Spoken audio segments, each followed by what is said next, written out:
What's up y'all, it's JMac and we back. And in this video, I'll be going over some techniques I use when sequencing sample chops on the Dirtywave M8.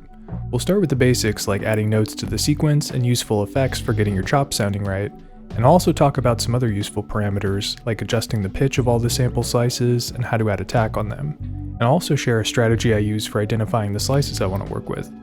There's a lot to cover, so let's get to it. So just like with the last video, it's easier to explain the basic concepts with a rhythm sample, so we'll use a drum break. First things first, we need to set this instrument to slice mode by changing this slice parameter to 01 file on the instrument screen. Now let's hop into the phrase page and get some notes sketched out. There are two ways to sequence slices. The first way is to input the note for the slice. The first slice will start at C1, and each slice will come after that.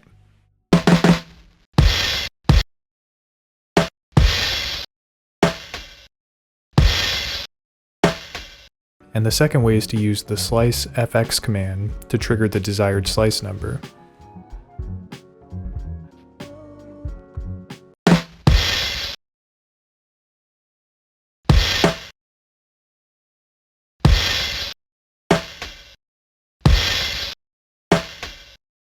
And when using the slice FX command, you don't need to have a note next to every single slice because it remembers the last instrument you played. But you do have to have a note somewhere to reference the instrument, which is why I have C#1 at the top. So we'll keep building this basic arrangement using the notes method. I'll add some snare slices to step 4 and step C, and kick slices to step 0 and step 8.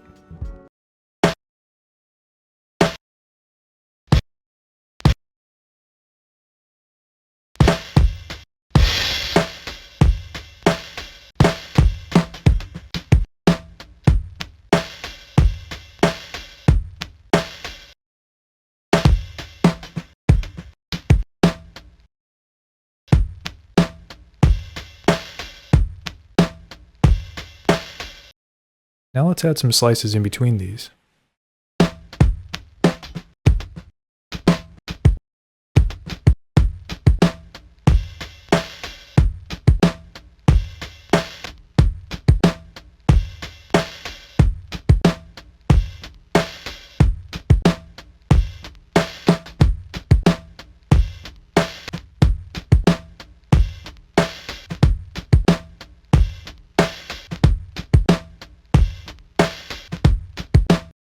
This is sounding pretty basic, but there are some effects we can add to create some more unique rhythm.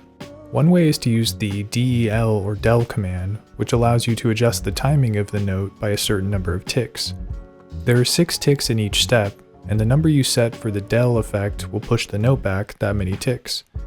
If you set this to 6, the note starts on the next step, so you're aiming for something less than 6. For a light nudge, I'd go with 1 or 2. Unfortunately, it's not as precise as something like a 0 to 100% microtiming, so it can be difficult to get very swingy drums, but it's better than nothing.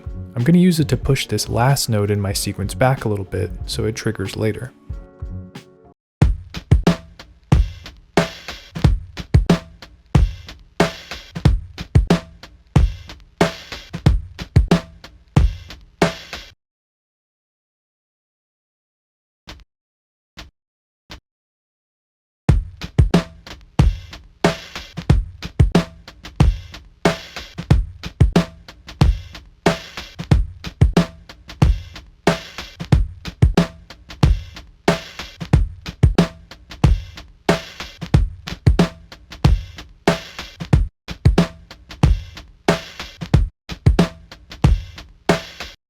I also added an off note to the sequence to kill the audio coming from this first note. But there's another way to kill the audio as well. The off command will kill the audio right when the sequencer reaches that step, but the kill command is a different way to stop the note, and it'll stop it after a certain number of ticks, between steps, depending on what you set the value to.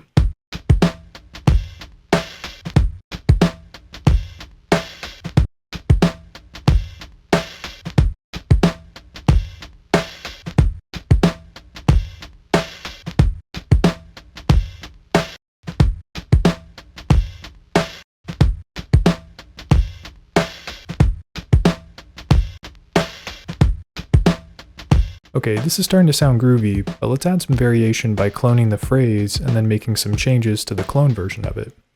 You can quickly create a clone of the phrase by going to the chain page, then moving your cursor over the phrase you want to clone. Then you hold Shift, and then press Option, and while still holding Shift, press Edit. This shortcut will place the clone phrase where the original phrase was, so you just have to hold Edit and then press Left to get back to the original one. And then I'll put the clone one right after. And in the clone version, I'll change some of the slices around.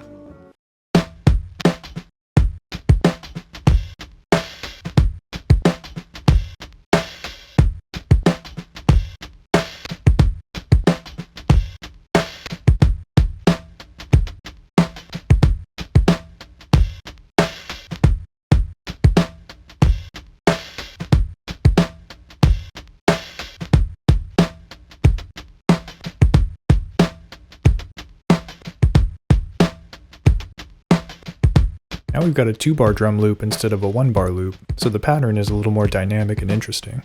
Let's work with a melodic sample next.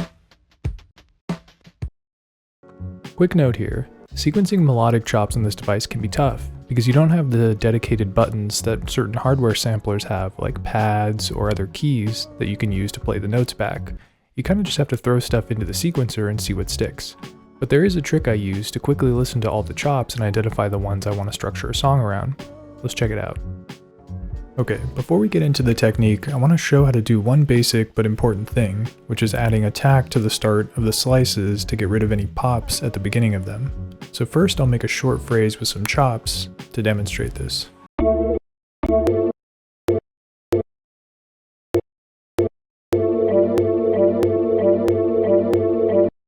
So you can hear that pop right at the beginning. So what we're going to do is go over to the mod page, which you can access by holding Shift and then pressing up from the instrument page. And then from here, we're going to set the destination to volume and then increase the hold so the chop plays all the way through. And now you can adjust the attack parameter to reduce that pop at the beginning.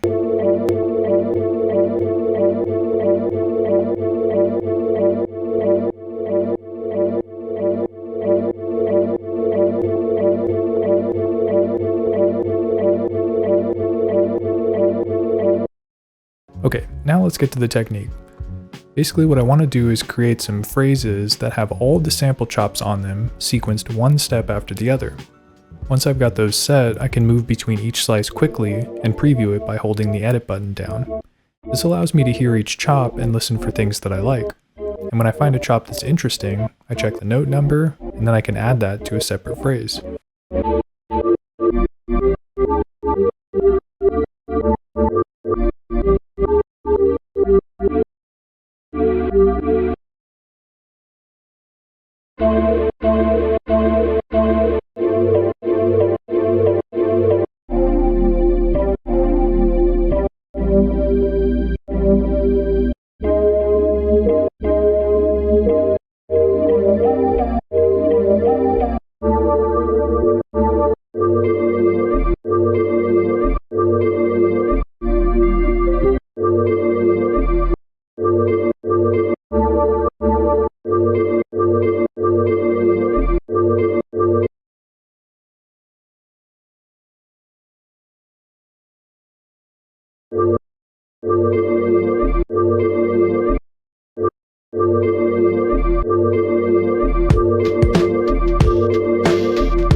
So I like how those chops sound, but I want to hear how they sound with the lower pitch. So the quick way to adjust pitch is to use the detune parameter from the instrument page.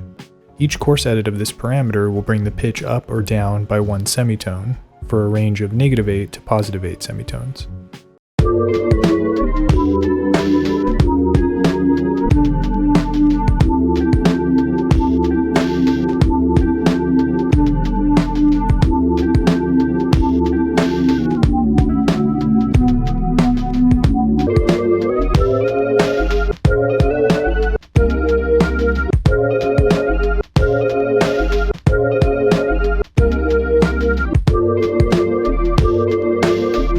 If you want to go beyond plus or minus 8 semitones, you can use a certain table configuration.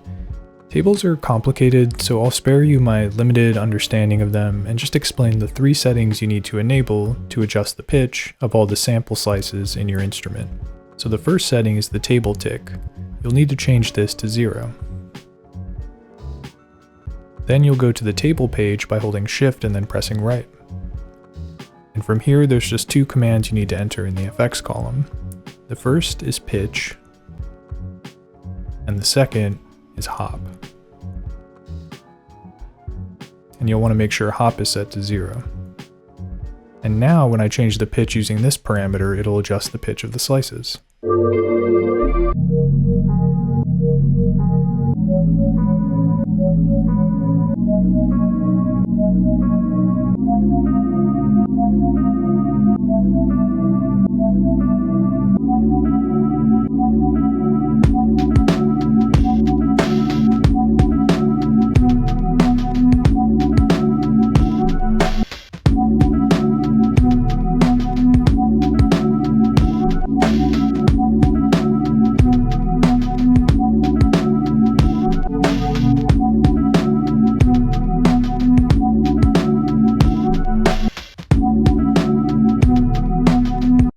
I like the sound of this pitch, and it can almost play an entire sample slice in 16 steps.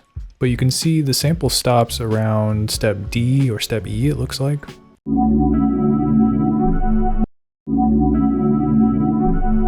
So there is a setting that we can enable that'll help us play the sample through the entire part here. And that would be the play mode, which is on the instrument page. By default, the play mode starts at forward, which plays the sample in the way you'd expect, start to finish. However, changing this to forward ping pong makes it so that once the slice reaches its endpoint, it starts playing in reverse. So now when I enable this, the gap in audio right before the end is gone.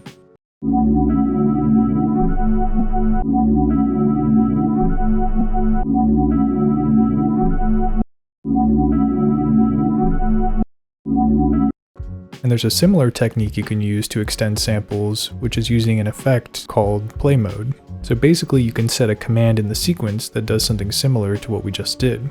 But instead of setting it to forward ping pong mode, I'll have the command set the sample to playback in reverse, which allows you to reverse playback of the sample chop as it's playing, so it reverses from that moment instead of starting from the end of the sample.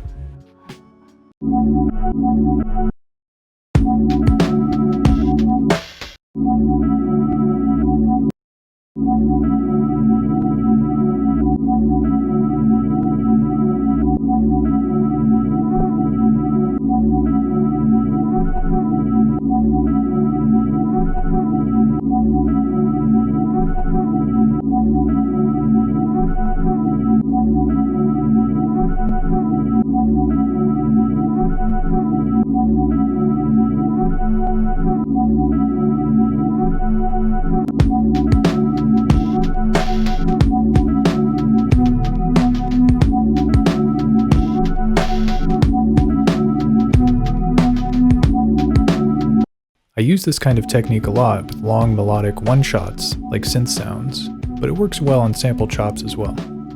So once you've got the pitch dialed in and the sample slices you want to work with, you can continue sequencing chops like how I was doing before.